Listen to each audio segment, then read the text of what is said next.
আমরা যে মাঠ দিবসে এতজন লোক এসে বসে আছি কেন? আমাদেরকে কি কৃষি অফিসার কিছু দেবে? সম্পর্কে জানার জন্য। আমরা তাহলে কি না জেনে এখানে বসে আছি কিছু জানার জন্য?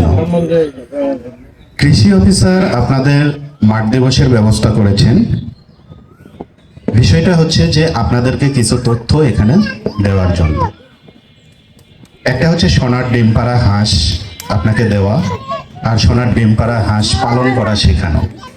কৃষি অফিসার চাইছে চিমনাপুর গ্রামের মানুষ সোনার ডিম পাড়া হাঁস কিভাবে পালন করতে হয় সেটা তাদেরকে শেখানোটা জরুরি। ডিম দিয়ে হাঁস দিয়ে দিলে একদিন তো জবাই করে কেটে খেয়ে ফেলবো, কিন্তু যদি আমরা সেটা পালন করা শিখি তাহলে বারবার এটাকে আমরা ব্যবহার করতে পারবো। সেই উদ্দেশ্যে মাঠ দিবস, গণপ্রজাতন্ত্রী বাংলাদেশ সরকারের মাঠ দিবস করার একটাই উদ্দেশ্য, এই যে প্রদর্শনী একজন কৃষককে দিয়েছে এটা সুফল যাতে সবাই পায়, সেই জন্যই এই মাঠ দিবস।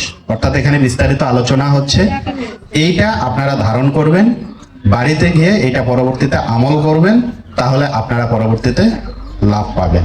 সেই জন্যই এই মাঠ দিবস করা।